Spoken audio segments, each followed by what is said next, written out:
Question देखेंगे circuit का। ठीक है, एसएससी जेईई 2024 में आया हुआ है। देखो मैं क्वेश्चन रीड कर देता हूँ। क्वेश्चन में काफ़ी इन्फॉर्मेशन है। In the circuit shown here, अपन को एक सर्किट दे रखा है। The 20 volt source has internal resistance of 1 ohm. देखो 20 वोल्ट का सोर्स दे रखा है जिसका इंटरनल रेजिस्टेंस है अपने पास 1 ओम। ठीक है, while the current source is ideal. और ये जो करंट सोर्स है ना, ये आइडियल करंट सोर्स है। तो याद रखना, देखो ये इन्फॉर्मेशन, एक इन्फॉर्मेशन यहाँ दी गई है। ये करंट सोर्स इसने बोल दिया है कि आइडियल है, इसका मतलब इसका जो रेजिस्टेंस है ना वो इनफाइनाइट होगा, क्योंकि आइडियल करंट सोर्स का जो रेजिस्टेंस होता है वो इनफाइनाइट होता है। तो पूछा है the value of current I is, इसने एक सर्किट में करंट आई मार्क करके दिया था अपन को, और अपन को इसी की वैल्यू पूछी थी। कुछ ऑप्शन दे रखे थे और इन्हीं में से ये करेक्ट होता है, आपको जैसे कि पता होगा, पता है होगा क्या। देखो मैं आपको सबसे पहले बता दूं, ये क्वेश्चन है ना सुपरपोजिशन थ्योरम से सॉल्व होगा। सुपरपोजिशन थ्योरम क्या होती है, मतलब जैसे कि अपन को ये रिस्पांस निकालना है करंट। ठीक है, तो अपन इस करंट को एक बार इसकी वजह से निकालेंगे, इस सोर्स की वजह से निकालेंगे। जब इस सोर्स की वजह से निकालेंगे ना, तो इसको, इस वोल्टेज सोर्स को इसके इंटरनल रेजिस्टेंस से रिप्लेस कर देंगे। ठीक है, और फिर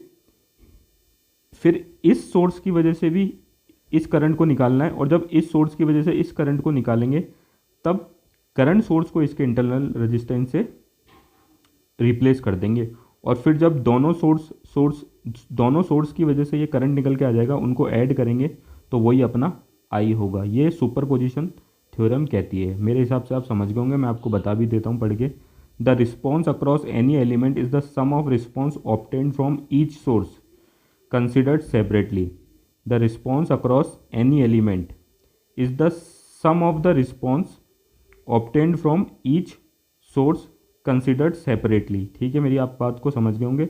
and other source are replaced by their internal resistance. ठीक है, इतनी सी बात आप मेरी समझ गए होंगे, और मैंने आपको वैसे समझा भी दिया। ठीक है, एक बार इसकी वजह से यहाँ पे करंट निकालना है और इसको इसके इंटरनल रेजिस्टेंस से रिप्लेस कर देना है। फिर एक बार इसकी वजह से यहाँ पे करंट निकालना है और इसको इसके इंटरनल रेजिस्टेंस से रिप्लेस कर देना है, और फिर टोटल करंट कर लेना है। दोनों सोर्स की वजह से ये करंट कितना फ्लो हो रहा है उसका टोटल कर लेना है। ठीक है, तो देखो मैंने यहाँ पे यही लिखा है, जो करंट आई होगा वो क्या होगा, current due to current source plus current due to voltage source. ठीक है, तो ये दोनों को ये सेपरेटली कंसिडर करके करना है।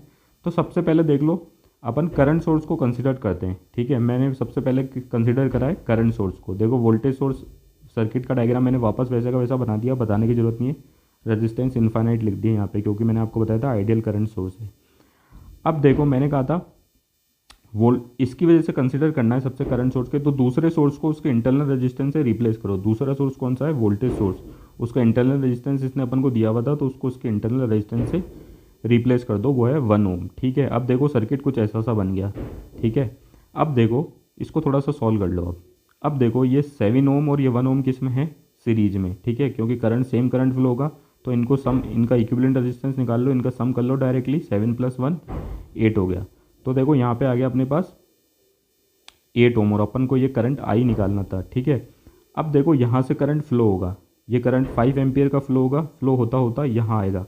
अब देखो यहाँ पे करंट डिवाइड हो रहा है, कुछ करंट तो इधर जा रहा है 2 एम्पियर 2 ओम में, और कुछ करंट इधर जा रहा है। अपन को इस वाले से करंट से मतलब नहीं है, अपन को ये वाला करंट निकालना है। तो देखो यहाँ पे है ना, करंट डिवीजन रूल लगाएंगे। देखो करंट डिवीजन रूल क्या कहता है कि टोटल करंट इनटू, देखो मैं यहाँ पे बताता हूँ, आप इसको समझो। टोटल करंट इनटू जिस ब्रांच में करंट नहीं निकालना है वो, अपॉन टोटल रेजिस्टेंस 8 + 2। फिर से बोल देता हूँ, देखो अपन को यहाँ पे करंट डिवीजन लॉ लगेगा, यहाँ पे करंट डिवाइड हो रहा है, तो अपन को ये वाला करंट निकालना है। ठीक है ना, ये करंट निकालना है। तो देखो करंट डिवीजन रूल क्या कहता है कि टोटल करंट से मल्टीप्लाई करो उस वाले रेजिस्टेंस को जिसमें करंट नहीं निकालना है, अपॉन टोटल रेजिस्टेंस 8 + 2। तो देखो अपने पास टोटल करंट तो 5 एम्पियर है। ठीक है, इंटू किसमें करंट नहीं निकालना है, 2 एम्पियर 2 ओम में। ठीक है, और अपॉन में टोटल रेजिस्टेंस मतलब 8 और 2 का सम। तो इसको सॉल्व करेंगे तो current due to current source, या आईसी इसलिए मार्क करा है, current due to current source कितना आ गया, 1 एम्पियर, ये लिख भी दिया है मैंने यहाँ पे। ठीक है, अब वोल्टेज सोर्स की वजह से निकाल लेते हैं और फिर दोनों को सम कर देंगे। When voltage source is consider, तो डायग्राम फिर से मैंने वापस बना दिया सारी की सारी चीज़ें लिख के। ठीक है, ये बार बार में बताने की मुझे ज़रूरत नहीं है। अब देखो अपन को कंसिडर करना था इसको। ठीक है, अब देखो वोल्टेज सोर्स को कंसिडर करना है, तो करंट सोर्स को क्या करना है, उसके इंटरनल रेजिस्टेंस से रिप्लेस करना है। इंटरनल रेजिस्टेंस इनफाइनाइट है। इनफाइनाइट रेजिस्टेंस मतलब ये अपने थ्रू किसी करंट को पास होने ही नहीं देगा। इतना रेजिस्टेंस जो है वो इनफाइनाइट है, बात को समझो। इसका मतलब अपने थ्रू किसी करंट को फ्लो होने ही नहीं देगा। करंट को फ्लो नहीं होने देगा, इसका मतलब कौन सी कंडीशन हो गई? ओपन सर्किट की कंडीशन हो गई। ठीक है, तो मतलब इस वाली ब्रांच में तो करंट फ्लो करेगा ही नहीं। ठीक है, क्यों नहीं करेगा? क्योंकि करंट हमेशा ओपन सर्किट में फ्लो होता ही नहीं है, क्लोज सर्किट होना चाहिए भाई। यहाँ तक करंट आएगा, उसके बाद क्या हवा में फ्लो थोड़ी ना करेगा? तो सर्किट क्लोज होना चाहिए तभी करंट फ्लो करेगा। तो ये वाली ब्रांच अपने लिए कोई मतलब की नहीं रहेगी। अपन को सिर्फ कंसिडर करना है अब इसको। ठीक है ना, अब करंट आई निकालना था। देखो इस वोल्टेज सोर्स की वजह से ये करंट आई फ्लो कर रहा है, तो देखो इस करंट का डायरेक्शन ऐसे होगा। और ऐसे क्यों होगा? क्योंकि करंट हमेशा सर्किट के अंदर बैटरी के पॉजिटिव टर्मिनल से निकलता है, सर्किट में फ्लो करता है और बैटरी के नेगेटिव टर्मिनल में एंटर करता है। तो करंट आई का डायरेक्शन है ना, जो इस बैटरी की वजह से करंट आई फ्लो हो रहा है, ठीक है ना, वो अपन को जो करंट निकालना है उसके ऑपोजिट डायरेक्शन में। तो अपन को हमेशा नेगेटिव साइन, अपन को यहाँ पे नेगेटिव साइन लेना पड़ेगा इस करंट की कैलकुलेशन के लिए जो वोल्टेज सोर्स की वजह से फ्लो हो रहा है। तो देखो आई करंट कितना होगा? सिंपल सा अपना फॉर्मूला होता है I equals to V upon R, क्योंकि ये वाली ब्रांच का तो कोई मतलब रह ही नहीं गया।